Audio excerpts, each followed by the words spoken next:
जय भीम। नमो बुद्ध। साथियों आज हम चर्चा करेंगे। बहन जी एक बार फिर से बहुजन समाज पार्टी की राष्ट्रीय अध्यक्ष बनी हैं। उनका चुनाव हुआ है। पार्टी के जो पदाधिकारी हैं उन्होंने चुनाव किया है और बसपा का हरियाणा के विधानसभा चुनावों में गठबंधन इनेलो से और चंद्रशेखर आज़ाद की पार्टी एएसपी आज़ाद समाज पार्टी का गठबंधन जेजेपी से, जिसका पूरा नाम है नायक जनता पार्टी। तो साथियों सबसे पहले हम चर्चा करेंगे कि बहन जी फिर से बहुजन समाज पार्टी की राष्ट्रीय अध्यक्ष चुन ली गई हैं। किन लोगों ने चुनी हैं, चुनने का जो मतलब होता है वो क्या होता है। दो तरह का चुनाव होता है। एक फॉर्मेलिटी यानी कि केवल चुनाव करने का स्वांग रचना है, ढोंग करना है कि हाँ लोगों ने जो है अपनी सहमति जताई है। अब लोग अपनी सहमति कैसे जताते हैं? किसी लोभ में, लालच में, दबाव में, किसी भी प्रकार से ये सहमति आ सकती है। जिस प्रकार से हम पिछले गत वर्षों में बहुजन समाज पार्टी का जो राजनीतिक प्रदर्शन है उसको देख रहे हैं और उसके बाद फिर से बहुजन समाज पार्टी की मुखिया के रूप में बहन कुमारी मायावती जी का पार्टी के पदाधिकारियों द्वारा चुनाव कर लेना कम से कम यह तो साबित करता है कि पदाधिकारियों की ये अपनी मर्ज़ी नहीं है। ये वही पदाधिकारी हैं जो बहन जी के सामने जाकर बहन जी कहते थकते नहीं हैं और जिनकी ज़ुबान से बहन जी के अलावा दूसरा कोई शब्द निकलता नहीं है। बहन जी के शब्द ही निर्देश, नीति, योजना सब कुछ हो जाते हैं। तो ऐसे में अगर हम बात करें कि बहुजन समाज पार्टी के अंदर चुनाव हुआ तो मुझे लगता है कहीं ना कहीं ये शब्दों में बेईमानी है। ये शब्द जो है ईमानदारी पूर्वक नहीं कहे जा रहे हैं। इन शब्दों में किसी प्रकार की ईमानदारी नहीं है। खैर ये तो बहुजन समाज पार्टी का अब जो है अंदरूनी मामला हो गया है। हालांकि बहुजन समाज पार्टी का निर्माण 14 अप्रैल 1984 को जब मान्यवर साहब कांशीराम जी ने किया था तो इस बहुजन समाज के लिए किया था। बहुजन समाज को उसके दुखों से मुक्ति दिलाने के लिए किया था। बहुजन समाज की भारत की राजनीतिक सत्ता में भागीदारी को सुनिश्चित करने के लिए किया गया था। यानी कि उसमें बहुजन समाज था। लेकिन अब ऐसा दिखाई देता है जिस प्रकार से बहन जी लगातार राजनीतिक असफलताओं के बावजूद पार्टी की राष्ट्रीय अध्यक्ष चुनी जा रही हैं। उसके बाद अब पार्टी की राष्ट्रीय अध्यक्ष चुनी जाती हैं वो तो बात ठीक है, लेकिन अपने आप से फिर अपने भतीजे को, अपने भाई को पार्टी के मुख्य पदों पर आसीन कर देती हैं। जबकि कोई भी पद, राष्ट्रीय अध्यक्ष का पद अगर जिस प्रकार से चुनाव हुआ, कहा जा रहा है चुनाव हुआ, हम मान लेते हैं चुनाव हुआ, इसी प्रकार से जो अन्य पद हैं उनका भी चुनाव होना चाहिए। जब चुनाव होता है तो चुनाव का एक आधार होता है। चुनाव का आधार होता है योग्यता। हालांकि चुनाव में छल, कपट, बेईमानी, गुटबाजी ये सब भी देखने को मिलती है। लेकिन अगर इन सब बातों की तुलना अगर हम परिवारवाद से करें तो मैं ये समझता हूँ कि कम से कम ये जो बातें हैं, जैसे कि अभी हम बीजेपी को देखते हैं, बीजेपी के अंदर भी परिवारवाद है, इससे इनकार नहीं किया जा सकता। सारे जितने भी लाभ के पद हैं उन पर सब पार्टी के मुख्य पदाधिकारियों के रिश्तेदार ही आसीन हैं। लेकिन फिर भी जब कभी योग्यता को आधार बनाया जाता है और योग्यता के आधार पर पदाधिकारियों का चुनाव होता है तो वहाँ पर छोटे से छोटे पदाधिकारी को भी एक उम्मीद होती है, आशा होती है कि अगर वो अपना जीवन इस मिशन के लिए लगा दे, इस उद्देश्य के लिए लगा दे तो एक दिन जो है उसे कामयाबी अवश्य मिलेगी। तो साथियों इस प्रकार से इसे बहुजन समाज पार्टी के कार्यकर्ता, पदाधिकारी बुराई कह सकते हैं कि मैं पार्टी की बुराई कर रहा हूँ, लेकिन ये बुराई किसके हित में है और किसके विरोध में है, इस बात पर जो है पार्टी के पदाधिकारियों को, कार्यकर्ताओं को, समर्थकों को गहन चिंतन करना चाहिए। जब तक हम ईमानदारी से, निष्पक्षता के साथ में इन बातों पर चिंतन मनन नहीं करेंगे तब तक पार्टी का जनाधार बढ़ने की मुझे संभावना कहीं दूर दूर तक दिखाई नहीं देती है। इसके अलावा चंद्रशेखर आज़ाद की पार्टी असपा ने जो जेजेपी पार्टी है उससे गठबंधन किया है, और उसी परिवार की एक और पार्टी जिसमें से टूटकर ये जेजेपी पार्टी बनी, यानी कि इनेलो,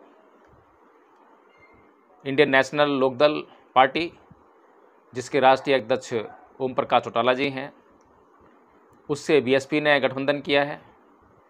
और बहुजन समाज की दोनों पार्टियां, एक तरफ असपा दूसरी तरफ बसपा, दोनों का गठबंधन एक ही परिवार की दो पारिवारिक पार्टियों से हुआ है। आज़ाद समाज पार्टी को 70 में से 20 सीटें दी गई हैं। अगर इन गठबंधनों को विचारधारात्मक तरीके से देखा जाए तो दोनों पार्टियों की विचारधारा उन दोनों पार्टियों की विचारधारा से दूर दूर तक मेल नहीं खाती है। पहली बात तो ये कि जेजेपी या फिर आईएनएलडी दोनों पार्टियां पारिवारिक पार्टियां हैं, उसमें परिवारवाद का कब्जा है। परिवार के लोग ही उसमें जो है मुख्य तौर पर सांसद बनते हैं, एमएलए बनते हैं, और इन दोनों पार्टियों की कमान जो है इसी परिवार के पास रहती है, इसके अलावा दूसरे किसी के पास नहीं जाती है। तो इस प्रकार से जो बहुजन समाज की विचारधारा है, बहुजन समाज बनाने की विचारधारा, उसके खिलाफ ये एक गठबंधन है। दूसरा ये है कि राजनीतिक प्रसार की दृष्टि से आज़ाद समाज पार्टी का जो गठबंधन है उसको एक सफलतापूर्वक निर्णय कहा जा सकता है कि यह निर्णय जो है पार्टी के हित में साबित हो सकता है, इसमें कोई शक नहीं है।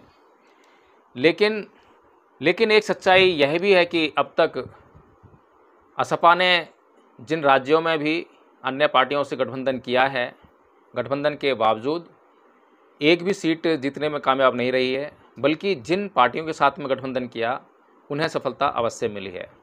हरियाणा में 21% दलित वोट कहा जाता है कि 21% दलित वोट बैंक है यहाँ पर। अब ये 21% दलित वोट बैंक किसके पास है?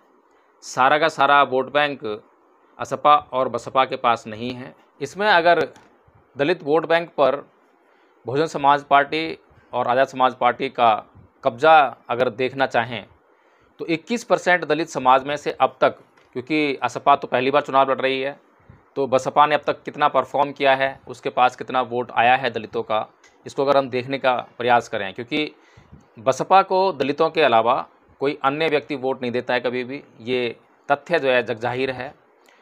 तो अब तक जो है जो बसपा ने हरियाणा लेजिस्लेटिव असेंबली में जो परफॉर्मेंस की है उसमें सन 2000 में 83 सीटों पर फाइट की थी, 90 में से उसे केवल एक सीट पर विजय हासिल हुई थी और 5.74% वोट उसे प्राप्त हुआ था। यानी कि दलित वोटों का जो आंकड़ा है 21% का, उसमें से केवल 5.74% वोट ही प्राप्त कर पाई थी।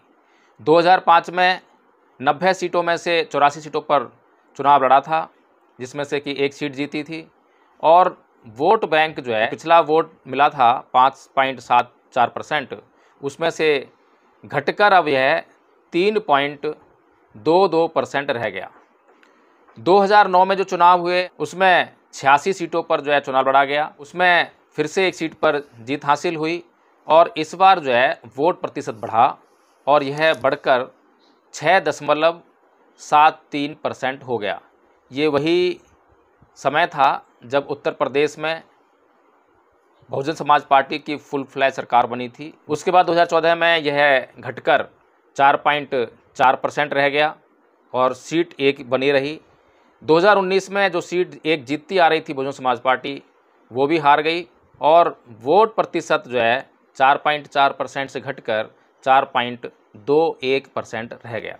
यानी कि कुल मिलाकर अगर हम देखें अब तक, तो अगर हम विचारधारा के आधार पर आकलन करना चाहें तो 6.73% जो 21% दलित वोट है हरियाणा में, उसमें से केवल 6.73% दलित वोट जो है बसपा को अब तक विचारधारा के रूप में हासिल हुआ है। अगर इसमें यह मानकर चलें कि जब टिकटों का बंटवारा होता है तो अन्य समाजों को भी टिकट दिए जाते हैं, अगर थोड़ा सा 2009 के उसमें आंकड़े में देखें और ये अनुमान लगाएं कि दूसरे लोगों ने भी वोट दिया होगा, तो जो इसके अलावा जो लास्ट मैक्सिमम जो वोट प्रतिशत है वो है 5.74%, 21% में से। यानी कि ये जो 5.74% लोग हैं दलित वोट बैंक में, जो 21% दलित वोट बैंक है उसमें से, ये लोग कहे जा सकते हैं कि बहुजन समाज पार्टी की विचारधारा को समझते हैं, यानी बहुजन समाज की विचारधारा को समझते हैं, यानी कि परम पूज्य बाबा साहब डॉक्टर भीमराव अंबेडकर से इत्तेफाक रखते हैं, उनकी विचारधारा को जानते हैं, मिशन मूवमेंट वाले हैं, उसके लिए प्रचार प्रसार के लिए काम भी करते हैं। लेकिन ये जो 2000 में 5.74% था, उसके बाद 2019 में 4.21% ही रह गया। इसका मतलब जो मिशन मूवमेंट का जो काम चल रहा है कैडर देने का, जो विभिन्न तरीके से विभिन्न संगठन लगातार काम करते रहते हैं और ये दावा करते हैं कि हम अच्छा काम कर रहे हैं, यहाँ पर ये गिरावट ये दर्शाती है कि काम का जो स्तर है वो नीचे आ रहा है। यानी कि जिस जनरेशन को मान्यवर साहब कांसीराम जी ने तैयार किया था, उसके बाद जो अगली जनरेशन आई है, अगली जो पीढ़ी आई है, उसमें जागरूकता का अभाव देखने को मिल रहा है। तो अब जो चौटाला परिवार की दो पार्टियां, दोनों पार्टियों की नज़र हरियाणा की गद्दी पर, हरियाणा के सीएम पद की गद्दी पर, और उसके लिए वो देख रहे हैं बसपा और असपा के जो दलित वोट बैंक, उसका सहारा। अब जो बसपा और असपा के पास जो वोट बैंक है, यानी कि असपा ने अभी तक, आज़ाद समाज पार्टी ने अभी तक जो भी अपनी परफॉर्मेंस की है वो आउट ऑफ बीएसपी वोट से नहीं की है, बल्कि विद इन बीएसपी वोट ही की है। यह भी एक जगजाहिर तथ्य है।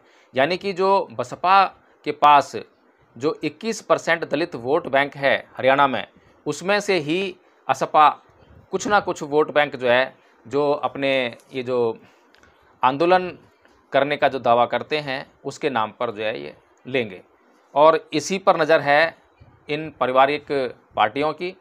तो साथियों, इसके अलावा जो है अब एक महत्वपूर्ण बात, जिस प्रकार से हमने बहुजन समाज पार्टी की थोड़ी समीक्षा करने का प्रयास किया कि बहन जी फिर से राष्ट्रीय अध्यक्ष चुन ली गई हैं, कितना सही कितना गलत लोकतांत्रिक दृष्टि से, क्योंकि किसी भी संगठन के लिए, किसी भी संघ के लिए, किसी भी राजनीतिक दल के लिए उसका लोकतांत्रिक स्वरूप होना बहुत ज़रूरी होता है। अगर किसी भी पार्टी का लोकतांत्रिक स्वरूप बना रहता है तो उसकी सफलता भी स्थायी तौर पर देखी जा सकती है। इसके अलावा जो परम पूज्य बाबा साहब डॉक्टर भीमराव अंबेडकर का जो दर्शन है, जो उनका सिद्धांत जो उन्होंने राजनीति के लिए दिया, उन्होंने कहा कि गैर राजनीतिक जड़ों को मजबूत करना पड़ेगा, और गैर राजनीतिक जड़ों को मजबूत करने के दृष्टि में परम पूज्य बाबा साहब डॉक्टर भीमराव अंबेडकर इतिहास में जाकर कहते हैं कि भारत के इतिहास में समर संस्कृति और ब्राह्मण संस्कृति के बीच में लगातार चल रहा एक युद्ध है। इस युद्ध में जो भी विजेता होगा उसके पास जो है राजनीतिक सत्ता होगी।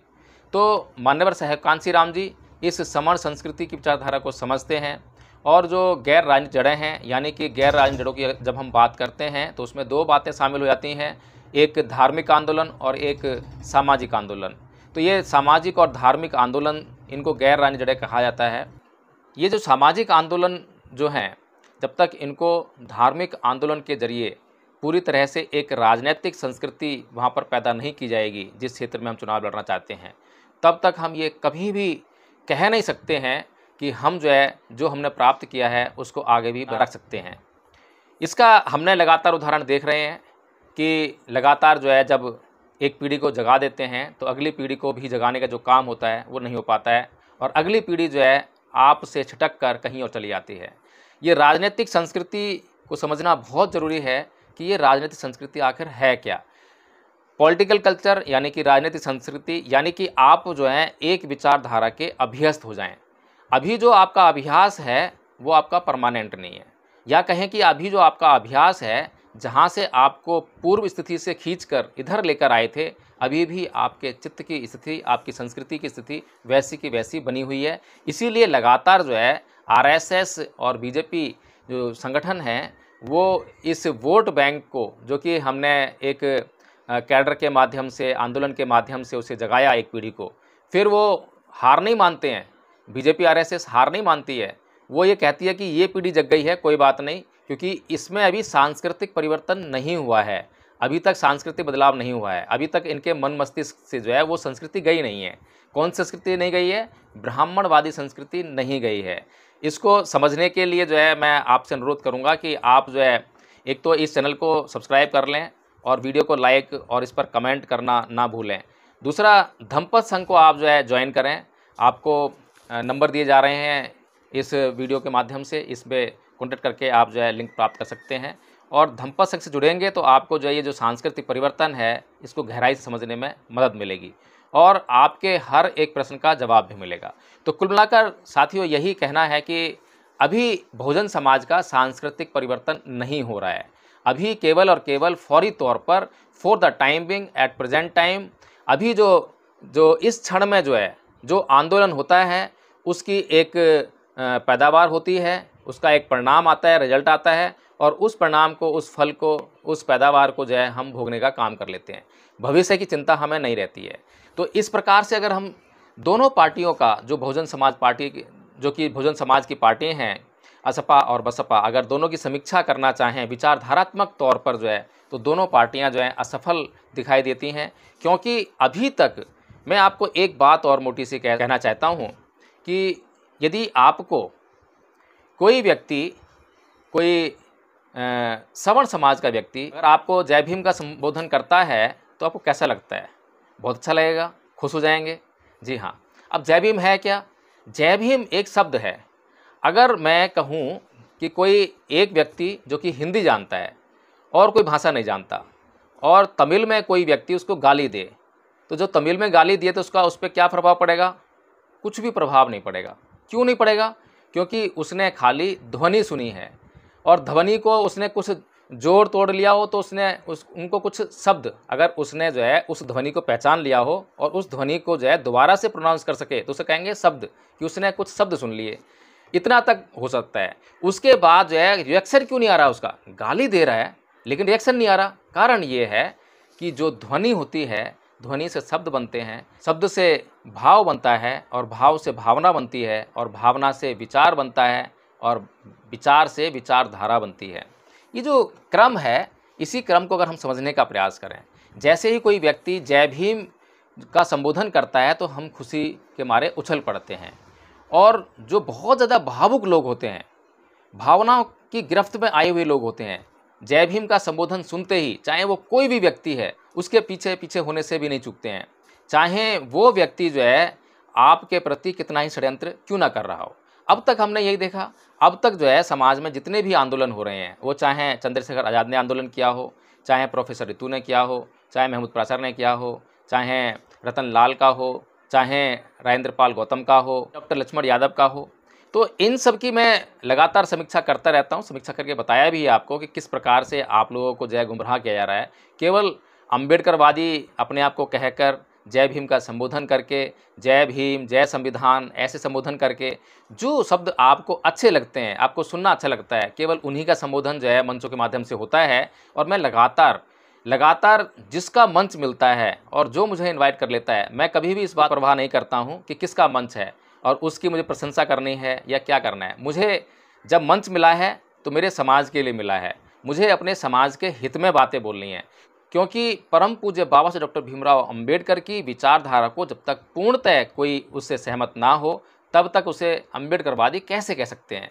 तब तक उसे अंबेडकर समर्थक कह सकते हैं। अंबेडकर समर्थक का मतलब ये है कि बाबा साहेब की कुछ बातों पर तो वह अपनी सहमति प्रदान करता है और कुछ बातों से वो सहमत नहीं होता है। तो यानी कि जब उनसे ये कहा जाए कि आप बाबा साहेब के अनुसार, बाबा साहेब ने समाज को कहा है एक बहुजन समाज बनाने के लिए, धर्म परिवर्तन के लिए कहा है और बौद्ध धर्म की राह दिखाई है, तो आप लोग जो है बौद्ध क्यों नहीं बनते हैं? तो इनका जवाब यही होगा कि बाबा साहेब की ये वाली बात हमें पसंद नहीं है, बाबा साहेब की वो वाली बात सब पसंद है जो संविधान में लिखी है। संविधान में जब वो एससी की बात करते हैं, एसटी की बात करते हैं, ओबीसी की बात करते हैं, माइनॉरिटी की बात करते हैं, इनके आरक्षण की बात करते हैं, मूल अधिकारों की बात करते हैं, यानी कि जहाँ जहाँ आपको लालच है, जहाँ जहाँ आपके लिए सुविधाएं हैं, वहाँ वहाँ आप बाबा साहब को मानते हैं। लेकिन जहाँ गहनता से आपकी चिकित्सा करने का प्रयास जब बाबा साहब कहते हैं तो आप जो अपनी कन्नी काट लेते हैं कि नहीं नहीं, इसमें तो पीड़ा होगी, नहीं नहीं, ये तो मेरे मन के मुताबिक नहीं है। तो इसीलिए साथियों जो है, तो जय भीम का जो संबोधन सुनकर ही जो पागल हो जाता है वो समाज जो है, तो वो किसी के पीछे भी चल सकता है। अभी हमने एक धोखा खाया डॉक्टर लक्ष्मण यादव से। डॉक्टर लक्ष्मण यादव जो आज हैं, डॉक्टर लक्ष्मण यादव, क्या उनको डॉक्टर लक्ष्मण यादव बनाने में यादव समाज की भूमिका है? इसका उत्तर है बिल्कुल भी नहीं। तो डॉक्टर लक्ष्मण यादव को, डॉक्टर लक्ष्मण यादव जो आज वो हैं, उनको ये कद देने में किसने महत्वपूर्ण भूमिका निभाई? तो इसका उत्तर है जाटव चमार समाज ने। मंच किसने दिए? जाटव चमार समाज ने। सोशल मीडिया पर जितने भी जो चैनल बने हुए हैं, जो लोग इनको दिखाने का काम करते हैं, इनके इंटरव्यू लेते हैं, वो लोग कौन है? जाटव चमार लोग हैं। यानी कि जाटव चमार लोगों ने इस उद्देश्य को ध्यान में रखते हुए कि डॉक्टर लक्ष्मण यादव जो हैं जय भीम का संबोधन करते हैं, बहुजन समाज की बात करते हैं, संविधान की बात करते हैं, डॉक्टर अंबेडकर की बात करते हैं, इसीलिए इस चमार जाटव समाज ने जो है उन्हें आज जो डॉक्टर लक्ष्मण यादव हैं उन्हें डॉक्टर लक्ष्मण यादव बनाया। लेकिन उसके बाद क्या हुआ? वो कहाँ गए? उन्होंने जो है सपा का दामन थामा और सपा के लिए प्रचार करते हुए पिछले लोकसभा चुनावों में लगातार उन्होंने ये कहा कि अगर आपको जो है संविधान को बचाना है, आरक्षण को बचाना है, दलितों पर अत्याचार शोषण को रोकना है, तो सपा को वोट दीजिए। उनकी इस बात में मुझे कोई बुराई नज़र नहीं आती है। बुराई कहाँ पर है उसको भी देखना चाहिए। केवल सपा को ज्वाइन कर लेना, सपा के लिए प्रचार करना, इसमें कोई बुराई नहीं हो सकती है। बुराई इस बात में है कि सपा की विचारधारा क्या है। मुझे अच्छी तरह से याद है कि जब माननीय मुलायम सिंह यादव जी जो कि अखिलेश यादव जी के पिताजी थे, जब उनका देहांत हुआ तो अखिलेश कुमार यादव जी गंगा स्नान करने आते हैं, उन्हीं ब्राह्मणवादी कर्मकांडों में जो कर्मकांड हैं उनको पूरा करते हैं और उनकी पत्नी भी ऐसा ही करते हुए दिखाई देती हैं। जितने भी हिंदुओं के जो पर्व हैं, त्यौहार हैं, उसमें पूरी संलग्नता दिखाते हैं। इस प्रकार से हमें एक ब्राह्मणवादी षड्यंत्र में फंसा हुआ एक पार्टी का अध्यक्ष, अब अध्यक्ष है तो उसी के कंधों पर सारी जिम्मेदारी है उस पार्टी की विचारधारा को आगे लेकर चलने की। तो जिस पार्टी की विचारधारा परम पूज्य बाबा साहब डॉक्टर भीमराव अंबेडकर की विचारधारा के विरोध में है, तो उसके साथ में किसी भी प्रकार से संपर्क करना, उसके लिए प्रचार प्रसार करना, इसमें दोष आता है। तो क्योंकि मैं बात ईमानदारी करता हूं, केवल इसलिए कि मुझे डॉक्टर लक्ष्मण यादव पसंद हैं तो मैं उनकी तारीफ़ करूं, मुझे पसंद नहीं है तो मैं उनकी बुराई करूं, ये तो कोई बात नहीं हुई। बात तो हमें पूरे समाज के लिए करनी पड़ेगी। इसी प्रकार से जब आदरणीय राजेंद्र गौतम जी ने, जो कि अभी एमएलए हैं आम आदमी पार्टी से, पूर्व में मंत्री थे, मंत्री पद से त्यागपत्र उन्होंने किस सूरत में दिया आपको पता ही होगा। जब उन्होंने समाज को धर्म परिवर्तन कराते हुए 22 प्रतिज्ञाएं ली तो समाज को बहुत अच्छा लगा। समाज को लगा कि यही एक आदमी है जो बाबा साहेब की विचारधारा को फॉलो कर रहा है। क्योंकि मैंने पहले कहा कि जय भीम का संबोधन या 22 प्रतिज्ञाओं की बात करना, संविधान की बात करना, आरक्षण की बात करना, ये कुछ ऐसे पैरामीटर बन गए हैं जिनसे कि समाज जो है इन बातों को करने वाले व्यक्ति के पीछे पीछे चल लेता है और उसको अपना नेता मान लेता है।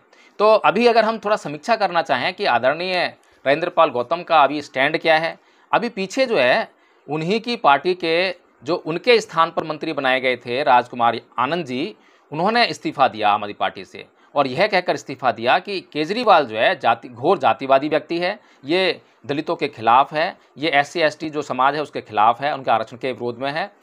और इसके अलावा जो है जब आदरणीय राजेंद्र गौतम जिन्होंने त्यागपत्र दिया, मैंने पहले भी ये बात कही है कि आदरणीय राजेंद्र गौतम से केजरीवाल ने त्यागपत्र नहीं मांगा, इन्होंने खुद दिया है।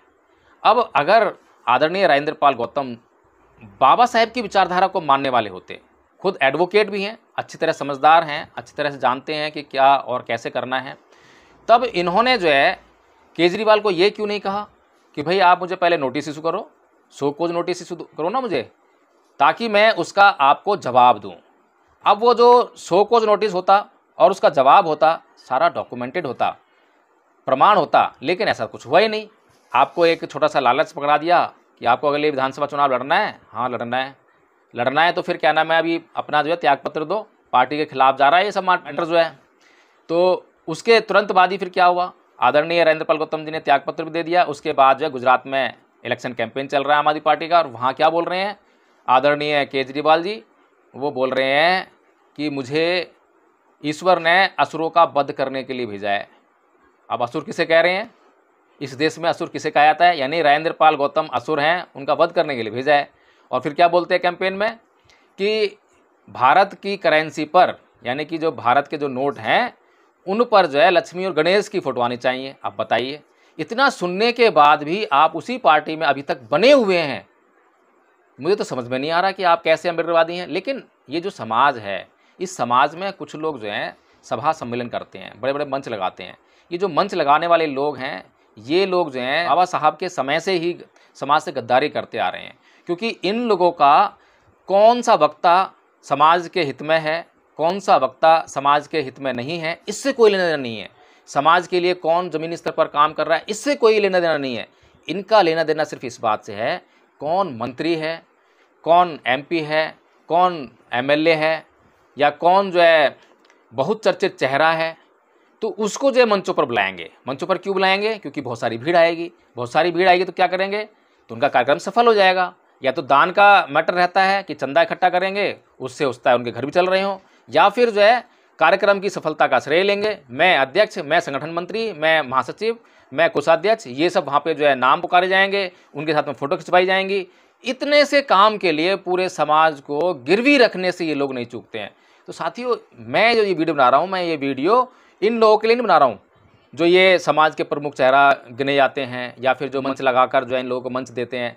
मैं ये वीडियो जो है आप आम लोगों के लिए बना रहा हूँ कि आप जो है केवल जय भीम का संबोधन सुनते ही पागल मत हो जाइए। अभी अगर मैं असपा की आधारशिला की बात करूं कि भाई मान्यवर साहब कांसीराम जी को पहला लोकसभा चुनाव जीतने में या राज्यसभा में जाने में कितना समय लगा? क्या पहला चुनाव लड़ते ही वो जीत गए? नहीं जीते। तो इसका मतलब ये है, अगर आदरणीय चंद्रशेखर आज़ाद जी आज पहला लोकसभा चुनाव लड़ते हैं और वो लड़ते ही जो है लोकसभा के सदस्य बन जाते हैं, यानी कि मेंबर ऑफ पार्लियामेंट बन जाते हैं, तो मान्यवर साहब कांसीराम जी की छवि लोगों ने उनमें देखना शुरू कर दिया। जैसे बाबा साहेब ने त्याग समर्पण बलिदान किया पूरा का पूरा, तो बाबा साहेब की बनाई हुई पार्टी जिनके हाथ में थी, तो वो बाबा साहेब की छवि जो है उन लोगों में देख रहे हैं। ये लोगों की जो है बीमारी है, लोगों की मानसिक बीमारी है कि लोग जो हैं अपने महापुरुषों की छवि जो है किसी न किसी में ढूंढने का प्रयास करते हैं। क्यों करते हैं? क्योंकि भगवान बुद्ध ने कहा अत्त दीपो भव, कि अपना दीपक स्वयं बनिए। अब अपना दीपक स्वयं बनने के लिए तो मेहनत करनी पड़ेगी, बहुत ज़्यादा परिश्रम करना पड़ेगा, लेकिन अब इतनी मशक्कत कौन करे? इसलिए एक मसीहा हमेशा जो है ये समाज ढूंढता रहता है। हम लोग हमेशा एक मसीहा ढूंढते हैं कि कोई मसीहा आएगा, हमारा उद्धार करेगा। और जब हम मसीहा ढूंढते हैं तो हर एक आदमी जो बोल रहा है उसको देखते हैं, अरे ये मेरा मसीहा है, अरे ये मेरा मसीहा है, अब इसने ये गलत कर दिया, ये मेरा मसीहा नहीं है। तो ये जो हमारे जांच करने का जो तरीका है मसीहा का, ये बड़ा अजीबोगरीब है। अजीबोगरीब क्यों है? क्योंकि जिस प्रकार से मान्यवर साहब कांसीराम जी ने कुछ कार्य किया, उसी पैटर्न पे अगर कोई कार्य करना शुरू कर दे तो वो मसीहा हो गया। कि बस इसीलिए जो है मैं कहता हूँ, लगातार मैं कहता हूँ कि केवल जो है महापुरुषों के किए हुए का खाने से इस समाज का उद्धार नहीं हो सकता, इस समाज के आंदोलन आगे नहीं बढ़ सकते हैं। इसलिए जो है इस समाज के लिए आज हरियाणा में अगर 21% दलित वोट बैंक है, तो अब देखना ये होगा कि असपा और बसपा दोनों मिलकर जो है उस 21% में से अभी तक 6.74% वोट जो है मैक्सिमम वोट हासिल हुआ है वहाँ पर दलितों का। तो अब देखना यही है कि ये दोनों पार्टियां मिलकर इस चुनाव में कितना वोट हासिल कर पाती हैं।